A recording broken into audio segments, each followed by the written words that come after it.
Hey guys, welcome back to the channel. My name is Sleepy Jazz, and today I'm back with another Genshin Impact theory.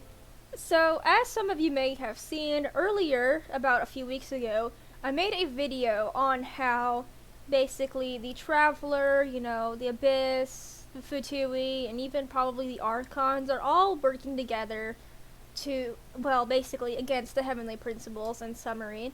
And of course, I kind of mentioned how that may affect the end of Genshin Impact, and what we think the ending might be. And that actually got me to thinking, what might happen at the end? And of course, I wasn't really able to piece together like a full-blown story from like start to finish of what I think would happen to the end of Genshin Impact. But I had a few kind of scattered ideas of some events that may happen, and I wanted to share them with you all. So let's get right into it. Now, first off, I just wanted to start off with listing some characters that I think are more than likely to die or be dead by the time by the time we reach the end of our journey. Because, we can't have a good story without some really sad deaths, right?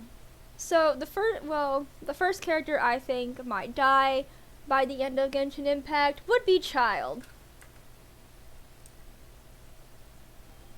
Now we all know that Child has a Hydra vision, but he also has what is called a delusion that the Fatui use, and that is how he gets his ability basically to, I guess, become a little transformer and use electro abilities. Now, obviously, it is stated in Genshin Impact that you cannot use a delusion without there being a sort of price. Or, as Child calls it, the quote-unquote foul legacy. But basically, we have also seen that this has taken a toll on his health physically. Not just from when we did his, not hangout quests, what are they called? Story quests? What are these? Yeah, these little story quests right here, not the hangout events, but the story quests. If you do his, and of course you hang out with his brother Trucer, and then y'all go to this factory, which this factory is producing the Ruin Guards, and of course Child has to, sorry, my cat's meowing. He has to basically, he tells Caesar to close his eyes, and then he goes and uses his delusion to help him defeat all of the little robots, and that actually takes a toll on his health. But not only that, but recently in the Fontaine quest, now this is spoiler alert, because I'm going to be talking about a bit of one of the recent Archon quests, so if you haven't played any of the recent Archon quests, I recommend you skip this part. But in the recent Archon quest, when we meet little star girl, star woman, whatever her name is, when they're fighting the big fat whale. Well, actually, let's go before that. Because whenever we were in our little courthouse, the whale appears, and then there's Child fighting the whale. And of course, the Child is just kind of seen above the little portal thing, just floating around, and suddenly he just kind of passes out and dives back into the portal. And of course, he just kind of gets flung into another portal by the Star Lady. I really forgot her name, so I'm just going to call her Star Lady, but she's a part of the Fatui. I think her name's Skirk or something like that, if I remember correctly. But anyway, it's not really relevant right now. But it's seen that it's really taking a toll on his physical health, making him extremely fatigued, even causing him to pass out, and could possibly even lead to his death. And on top of that, Child just really has a undying love for fighting, which is, he makes that, very, very clear. So, his undying love for fighting, on top of him using his delusion as a way to have an advantage in fights, is obviously going to turn into something bad. And the second character, I think, who is most likely to die by the end of Genshin Impact is Lisa. Now, I want to start this off by saying this is like a really stretched out theory of if she's going to die by the end of Genshin Impact, but I think the only thing we have confirmed is that her lifespan got cut in half because she touched some sort of magic book, or there's some sort of specific magic book that she uses that gave her power, that gave her all her powerful, elemental abilities, but also cut her lifespan basically in half. And of course, we don't have a confirmed age for Lisa, I don't believe. So obviously that's kind of why the series kind of stretched. We don't know her specific age, and also a lot of it's just a bunch of, I guess, comparisons to what happens in other animes and stuff. Because I've seen people talk about her hair. Apparently the hairstyle she has, which let's look at that real quick. Lisa, Lisa, Lisa, Lisa, Lisa, Lisa. Here she is. Her hairstyle apparently resembles, or basically is itself, the Death Mom anime hair. Which I guess that means it's a character that ends up dying. Which I think it's some sort of, I guess, tradition for people to put that in anime. But of course, Genshin isn't really an anime. I'm pretty sure there's a manga for Genshin Impact. But of course, it's not really confirmed to be an anime. I don't think they're making an anime on it. But of course, it is basically the style of the game. Is like anime characters, anime looking characters and stuff like that. So I'm pretty sure they would also follow some sort of traditions that they use with anime. I'm not sure if like the side parting matters here, but this style is slightly different than what she usually wears. But she does, of course, have her hair in front of her, and of course she has her little rose flower right there. But of course, I could be wrong about that. That could possibly not be a reason. Maybe it could. Who knows? Now, the third character who I think is going to die is possibly, maybe, our twin, our Abyss twin. Now, I don't have any actual evidence to back this up, but, I mean, hear me out. Like, it would sort of, I guess, make a good sob story if the twin, when we get to Celestia, maybe we're on the brink of death. Paimon can't do shit because she's just a little floating fairy thing. And then the traveler's twin is like, oh my god, my twin is about to die.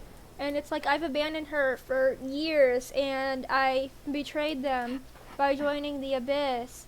And they're about to die. OMG. I need to risk my life. I need to die to save my sibling. So that they can cry about it every day. Then again, that could be wrong. It's like maybe like a 50-50 chance, I'd guess, if the twin dies one way or another. Maybe hopefully the ending will be like, oh, we're reunited in peace and yada yada yada. But they could also just turn around and kill the Abyss twin off, Anyway, let's talk about some characters that we're more likely to meet by the end of Genshin Impact. Because I think that would be quite an interesting topic. I think, number one, I want to bring up the little witch that was inside, well, again, recent Archon quest spoilers. Ignore this, skip this little piece if you haven't watched it yet, or played it yet. But I don't know if you guys know the little voice, the witch that talks to us, basically helps us and give us advice when times are tough, or when shit hits the fan. We have a little witch that comes to talk to us. I think last time she revealed that her name starts with a what? I forgot. Anyway, she calls herself a letter, basically. She gives off the letter of, I guess, her name. But anyway, I'm just gonna call her T-Witch. I think at some point we'll be able to meet her. I'm pretty sure Mona told us that she's actually dead. But we can still meet dead people. I think that'd be a cool idea. And I think two more characters we could meet that are actually alive are Alice, aka Klee's mom, and the Grandmaster dude guy that left Jean in charge and went overseas for something or another. Obviously, being that one, I'm pretty sure it's confirmed that Alice also joined him in going overseas. And two, obviously, we haven't went to Mondstadt's port yet, which we're hopefully going to get that at some point, meaning that we'll return to Mondstadt. We'll meet Klee's mom. Maybe we'll learn a bit more about, like, kind of what they are, because I know that they're not actually of the human race. They're some sort of special little elf species, which actually they have the ability to just ascend to Celestia and descend back to Teyvat on their own will, I'm pretty sure, which is actually pretty cool. And I think it would also be cool meeting the Grandmaster. Forgot his name. That would also be cool. I think that may be one of those characters. I think that they'll be cool to meet. I think that we'll probably return to Mondstadt whenever they are returning to Mondstadt, or like they're on their basically return day, and the ship's gonna be docking, and we're gonna have little Clee running up to the ship to go greet her mom, and then there's gonna be Jean, and there's gonna be Lisa and everybody there, and yeah. Now I think the fourth character we're more than likely to meet is actually going to be the third Descender. Because of course our plan is to ascend to Celestia and hunt down the unknown god and give her hell for taking us away from our twin. But I think it's not just gonna be, we ascend to Celestia and then the unknown god just gonna be right there, I think that we're gonna have some walking to do, some exploring to do, maybe even some fighting to do. And I think in that time we may actually meet the third Descender, who, obviously died. And we also might meet the Dandelion Knight, who made the big fat tree that's at, what is it called, Windrise in Mondstadt? That little tree with the god statue right in front of it. Here, I'll show you guys. Right here, where this teleport waypoint is, there's actually a big tree right here, which is actually where the Dandelion Knight ascended to Celestia. And I think we'll end up being able to meet her as well on our journey through Celestia to find the unknown god. Yeah. Now, the third and final topic I want to bring up is basically big, major events that's going to happen maybe from this point up until the end of Genshin Impact. Because we are kind of coming up on the end, obviously. We only have, like, what? I think it's two? It's two more. It's two more, isn't it? Two more, nations that we have to go to. Yeah, we only have two more nations to go through, and we've already pretty much ended our journey here in Fontaine. I guess we're just waiting for a new Abyss-related quest to pop up. But actually, I may be stupid, I might have not been paying that much attention, but the Abyss haven't really appeared throughout Fontaine. I haven't really seen many Abyss mages, Abyss heralds, anything like that throughout Fontaine, so I really don't think the Abyss are actually active here all that much. And of course, we now know that the door to Conria is located in Sumeru in the deserts. So I think at some point we will also be returning to Sumeru into the desert to go to the door, and maybe the Abyss, or maybe the Traveler, Paimon, and Ainsleaf will all unlock it for whatever reason. And I forgot what point I was trying to get to. I am so sorry, guys. I do remember. So I think that, well, the first major event I wanted to discuss was the possibility of Conria being, I guess you could say, reawakened, because of course it's kind of just laying dormant under Sumeru, and I think that'll be a new area to explore. But I think we're gonna run into some extreme trouble with the Abyss trying to reawaken Conria and basically take it. Of course, Conria was its own world, and apparently they somehow took it, the entire world of Conria, and just kind of sealed it off into that underneath as if it were hell of some sort.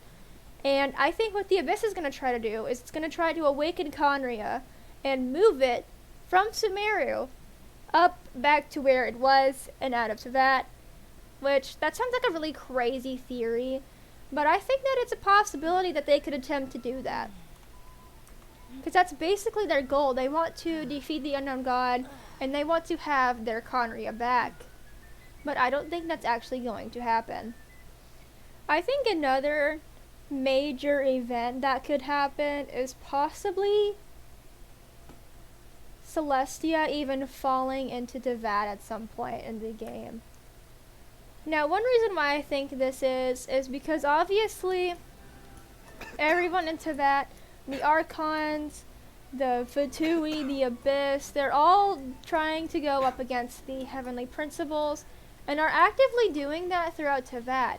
And I believe that the Heavenly Principles or Celestia or whatever, I feel like they should be aware of that, of what's going on.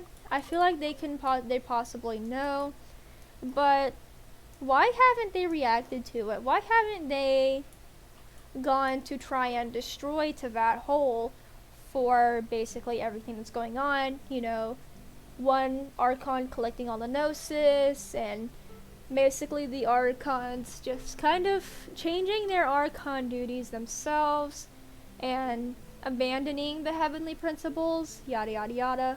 But I feel like Celestia could possibly be planning to destroy itself, maybe, along with Tevat itself.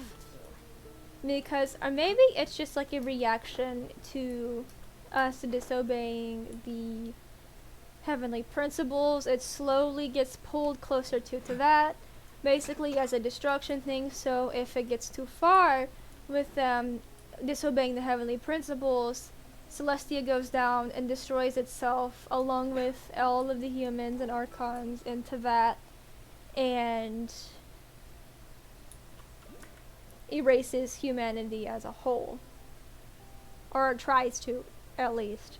I'm sure that it might be stopped one way or another, but I think that could be one resolution that Celestia is going to. Another thing is how Celestia is just really close to Tevat for basically being the heaven for Tevat, because I feel like it'd be higher up in the sky. But of course, where we meet the unknown god, actually I don't believe is Celestia. I feel like it's even higher than Celestia is. But that still doesn't make sense as to how Celestia seems to be so low to Tevat, almost like it would take a electrified dendro trampoline just to get up there to be able to touch it. But you know, maybe it's just me, or maybe it's just where the Hoyoverse devs decided to put it, but it just feels a little too close to Tevat for me. I think another interesting event / idea happening toward the end of the game is possibly another war outbreaking inside of Celestia itself. Oh yeah, before I go into this theory, I want to add on the shards that we found that have apparently fallen from Celestia. I think, well, I don't know anything about those shards. A lot of people thought it was from all the Gnosis being collected, but so far in the game we've only found 2 shards, and pretty much nearly all of the Gnosis have been taken besides 1, so I think we should have found more shards by now, if that's what they represented. I think it's Celestia maybe slowly but surely falling onto Tevat as a way to attempt to destroy it or something, maybe? Anyway, back to my little theory about the war. I think that there could be a war in Celestia, obviously, because we're not the only people who want to go up against the unknown god. Obviously, we have our sibling themselves, the Abyss, Dainsleif, the Cryo Archon, the Fatui, and even the other Archons themselves are against the Heavenly Principles. So I feel like we aren't going to be the only people ascending to Celestia at the end of our journey.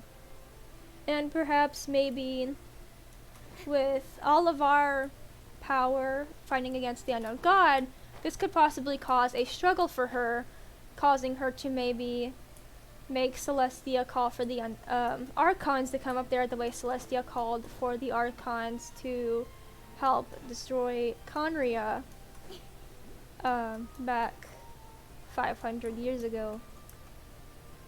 But then I also think rather than helping the unknown god, perhaps the Archons attempt to go against the Heavenly Principles and Celestia and everything and help fight against the unknown god, which also may cause Celestia to start falling onto Tevat, and it would be up to the Archons and everybody else to stop Celestia from falling into Tevat while trying to defeat the unknown god.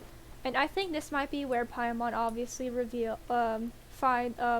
her true identity, whether that be Asili or the primordial one itself.